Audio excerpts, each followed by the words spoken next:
Hey, Cube, how you doing? Pretty good. Excellent. Thank you so much for the time. Oh man, anytime. You already in San Antonio? Nah, I'm in Columbus, Ohio, and I'm on my way to OKC. Gotcha. Yeah, got some shows. I had a show last night here. I got a show in Oklahoma City Friday. You don't ever stop, do you? Nah, man, like it's uh it's great to be busy.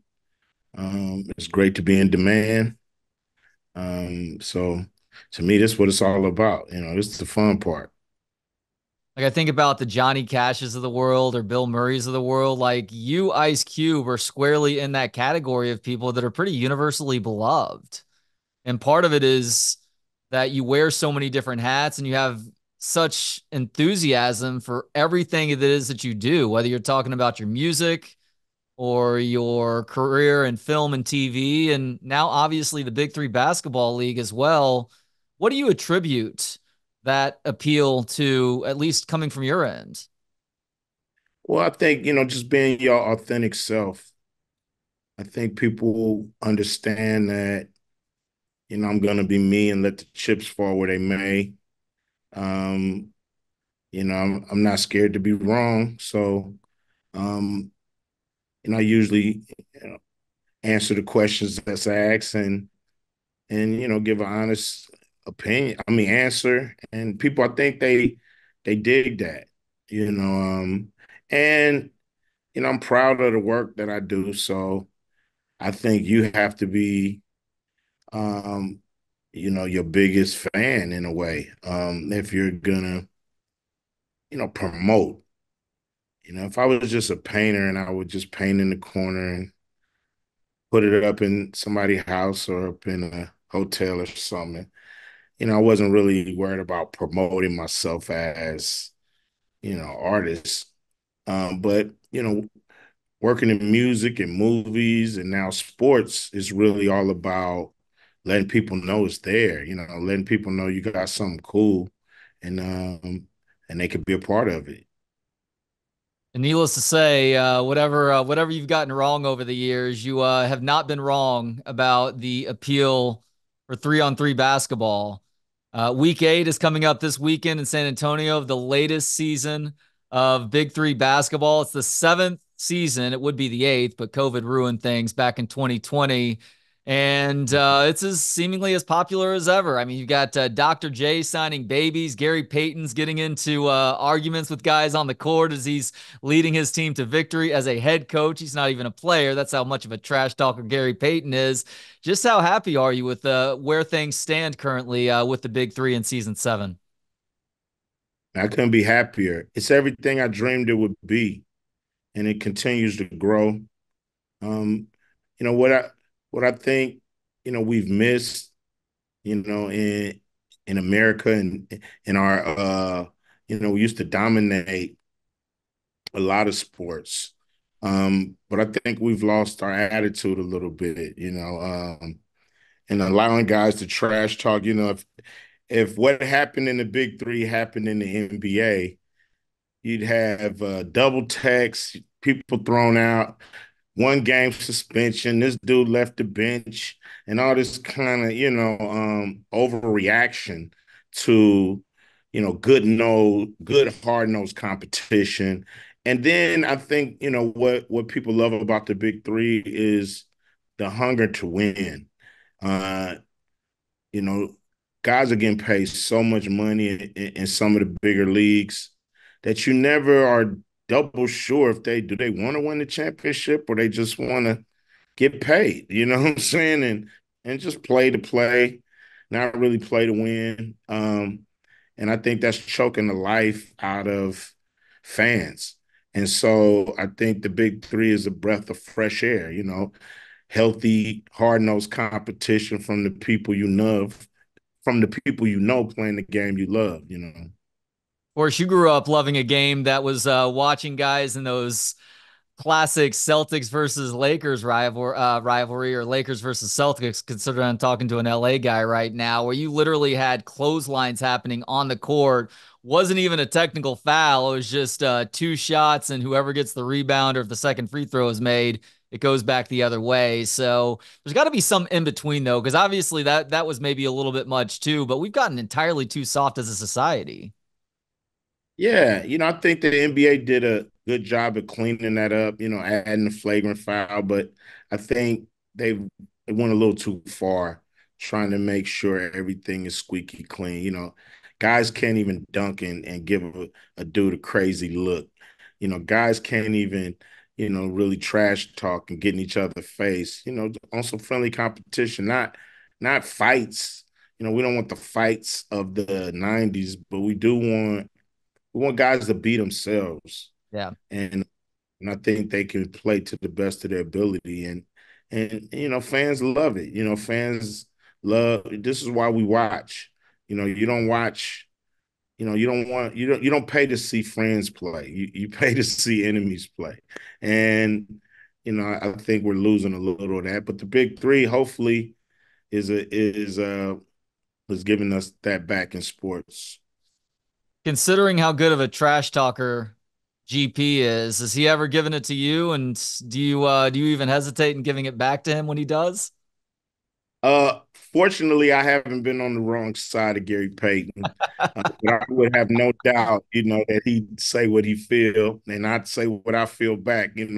We definitely respect GP. He respects me, and look, what's cool is he won Trash Talker of the Year one year. So he took it from the players, and this is, I think, the first and only time a coach won Trash Talker of the Year. So Gary gonna be Gary. This is why we love him. This is why he one of our best coaches and look like he's trying to get to a championship game this year. At some point, that trophy has probably got to don Gary Payton's name, the Trash Talker of the Year trophy. It's got to be the Gary Payton Trash Talker of the Year trophy, right? Yeah, maybe when he retired from the big three, we may think about that. But he's been to the championship game a couple times and I think he's ready to win it. So you were obviously onto something with 3-on-3 basketball, Q, because 3-on-3 is now part of the Olympics, men's and women's divisions. And you tweeted something out not too long ago, and I'm not totally familiar with the process here because I saw some of the men's players, and it's like, all right, Jimmer Fredette, he was a nice player at BYU and had a little bit of an NBA career, but surely there are better players that you can send out there to try and win gold for the U.S. at 3-on-3 basketball because there are only so many spots for that men's Olympic basketball team. And you tweeted something out about Adam Silver being a little bit petty with regards to who was allowed to play in that 3-on-3 tournament. So what's the deal there? Because I'm not totally sure what's going on.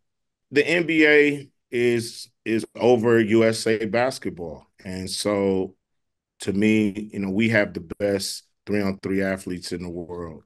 And to me, it just doesn't make sense that he's not using some of our athletes to try to bring that gold back. Last Olympics, we didn't even qualify. So and then losing last night, it was just enough is enough. We got the best players in the world. We'd love to challenge whoever wins the gold medal to play any of our teams. I think we beat them. And so, to me, it's like let's not let's not let this thing between the NBA and the Big Three spill over to the point where we're not bringing home gold medals because we're not using the best athletes we have at that game. A lot of people think that this 2024 men's Olympic basketball team is the dream team reincarnate from 1992. Now, look, I'm a biased perspective because I was a teenager in the 1990s. There's no way in hell this year's team is beating the 92 dream team. What do you think about that, though? Um, Yeah, it's hard to compare eras at the end of the day. You know, those guys the dream team never faced the zone, okay? And then these guys never faced a hard nose in your face hand checking. So it's two different eras. Who knows? Some guys would do well in either era, some guys would struggle. if they had to play in a different era. So, I don't think we should compare that. What's the difference is the competition is a lot better and a lot stiffer around the world now. So, um, I would love to see the dream team, the 92 dream team against real competition that these guys have to deal with now. I think that would be a treat to see. So, it's hard to compare eras. Yeah, that's probably the most level-headed answer there. And I love to see you guys make an offer for Caitlin Clark at the end of her college basketball career before, of course, she goes on to play for the WNBA. She is a rookie right now, doing all sorts of great things in that league, offering her $5 million per year, in part because you thought that she could hang in this league, and it would also be really good for the league itself. I never heard one way or the other, but did you guys ultimately receive a flat no from Caitlin Clark's camp with regards to playing basketball in the Big Three? I think we did from her agents. Okay. We would have really, wish we had a chance to sit down with her and her family to really explain the offer. I think she may have changed her mind. We felt like, and we heard, of course, from a lot of our sponsors that, having her in this league would unlock millions of dollars. And so we had to, go for it. It wasn't just for that. It was really because we looked at, the small guards in our league and who's been successful. Mahmoud Abdul Rauf, Nate Robinson. These guys have been successful, and we felt like, she had a similar game in a lot of ways. Long range shooter, good passer, playmaker, that she could actually contribute and have a good, you know, run in the league. We believe if she was ready to take that step, it's a big step. It's on some Billie Jean King type thing. You know what I mean? So um she didn't do it, and it's cool. She did what's best for her. We wish her luck. I think the move got a lot of attention and made sure that the compensation that the women are receiving is a lot better than it was before the Big Three offered this. And so I think we shook it up and we changed the game a little bit, even with the offer. You're a visionary with regards to where basketball is headed, obviously, with foresight of the popularity of 3-on-3 basketball. It's now an Olympic sport, as we just talked about. And thinking about what the future of basketball consists of, Cube, is there something that comes to mind for you with regards to a prediction on the future for the next 5 to 10 years? Well, I think as far as I say we, but everybody who produced basketball, especially men's basketball, they really need to, kind of reset.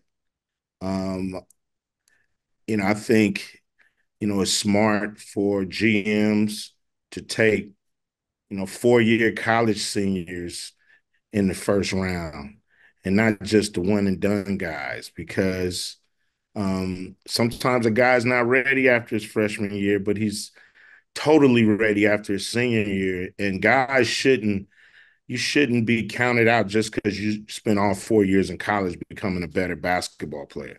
Like you shouldn't be like, oh well, his potential is peak. No, so I think, the league has to pick better guys to really know the game. And I think that'll do a lot to break this kind of a one and done, and these guys get in the league and they're not mature enough, and they're not ready enough to handle it. I think it's hurt the game. In the women's sport, you can see, also, we got to get guys their hunger to win up. The money is so big, we got to get that hunger to win up. When you see the women play, there's no doubt in your mind that they want to win the game. They want to win. It's not like they're getting paid crazy money. They're out there to win and for the competition. So we got to get that back into the men's sports. Completely agree with you on the NBA not drafting so much on potential and looking at guys and seeing how they've developed for a couple of years in college. And it seems like NIL is actually going to help that process out just a little bit. But you look at how the NFL operates, they have a free marketing system with the college game because everybody knows about these guys after the 2 to 3 to sometimes 4 years that they are starting in college football, that they just get to hit the ground running at the NBA. Whereas you have first round draft picks, sometimes lottery picks, who aren't even cracking that starting 7 or 8, or maybe spending part of their rookie season down to the G League. That does a disservice to that individual, it does a disservice to the team, and it does a disservice to the league on the whole. Yeah, to the fans who, you know, want to win, um, counting on this number one draft pick to turn out to be something, and he's just not ready. He's just not mature enough to. It's not just playing basketball, it's the travel, it's the lifestyle of an NBA player or basketball player in general, at that level. So it's a lot that goes with that. A guy not ready right out of high school, 1 year in college, I just can't see them being ready. That's rare. Is there a way to roll back the whole salary thing, considering that it's projected that guys like Luka Doncic are going to be making $100 million per year to play basketball by the end of this decade? Like, you can't roll the salaries back necessarily. So, how do you get these guys to care more about the actual process of winning? That's a hard one, because the CBA that the NBA has is really all about splitting the revenue, and there's a lot of revenue coming in, and the players and coaches and people that make the game deserve it. Maybe it's trust fund situation like they did with Allen Iverson, where hey, you can take some of this money now, but you'll get most of it, when you turn 45. You know what I mean? And so guys won't be so focused on that and, play to win, try to get championships. You a fan of your Lakers hiring JJ Reddick as their next coach? I don't know. It's like, I don't know to be a fan of that or not. I think I trust the organization. Even when they've made mistakes, they've quickly corrected it. Um, and so, I do trust Jenny Buss, and um, I don't think they would have brought him in if he wasn't the right guy for this team at this time. I know you mentioned in the last couple of months that a fourth installment of the Friday series now has more legs than it has in a long, long time. That's exciting. Any chance that Chris Tucker might end up back on board? Perhaps he's a guy who was born again, who is no longer living that lifestyle. I feel like there's lots of ways to evolve that storyline in 2024. Oh yeah, but I don't know. You have to ask him. You know what I mean? I'm really just worrying about working and finishing the deal and making it a reality, and then I'm gonna see who want to come play. Love to hear that. And last thing now, Q, because with everything that you have going on, it should not be neglected that we talk about Paramount Global expanding its partnership with you and Cube Vision, which is your production company. And that means y'all are going to be developing and producing a lot more projects for all of Paramount's platforms in the foreseeable future. And apparently, the first thing in development is at Showtime Studios and explores the cutthroat world of Hollywood through the Black experience and the depths of an explosive cast of characters is going to go to pursue power and what that price of fame ultimately is. So I set all that up to ask you because you've obviously seen a lot in the entertainment industry as a musician, as an actor, as a director, as a producer, as a basketball showman now. What is an example from your own life where you saw just how cutthroat this world of entertainment can be, not just towards people, but towards Black entertainers in particular? It's little crazy examples. I remember doing a movie, um, and we were wondering why we wasn't getting any promotion in Arizona. And one of the executives said, "Well, they don't really watch Black movies in Arizona." And we were like, really? Is that so? And this is early 90s. And so we're like, do you advertise black movies in Arizona? And they're like, well, not a lot. I said, that's probably why you, you don't get a lot of people requesting these movies in that area. Try advertising this one and see what it do. And so, those are kind of things that, I think every, black creator, filmmaker has dealt with in some way, shape, or form is kind of re-educating people on, you know, what's an audience, what an audience can be, and that you don't have to just go for your core. You can, we have broad stories as well, that's universal.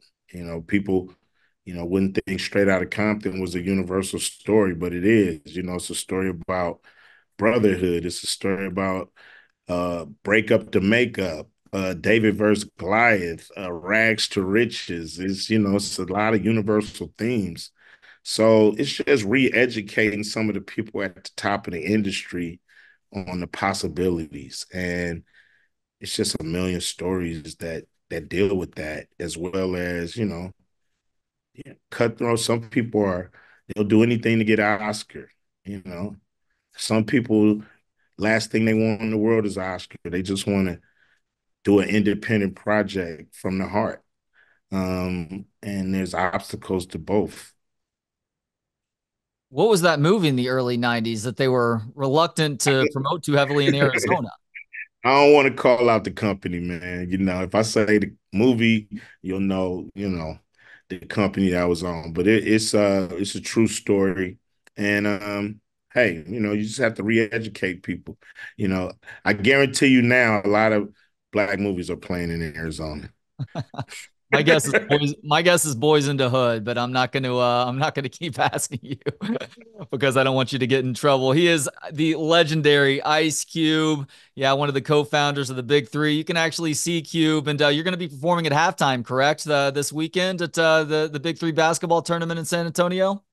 Well, I got a show on Saturday night the day before with E40 and Bone Thugs and Harmony. So you can come to the show and then come to the game on Sundays. Make it an Ice Cube weekend. All right, on Saturday night. Then you've got the actual basketball happening on Sunday at 2 o'clock at the Frost Bank Center in San Antonio. Find out more info and snag tickets at big3.com. Cube, thank you so much for the time today. It's always a pleasure catching up with you. Best of luck with things in the near and long-term future, man. All right, man. Appreciate it. Wherever you're watching or listening right now, I do appreciate you subscribing if you've not already, and do like this episode. Thanks to Gentleman Jesus for the intro and outro music. Hear more of his work at gentlemanjesus.com. Thanks to you for hanging out. For more of the show and to connect on social media, visit booksonpod.com. We'll talk to you next time on Books on Pod.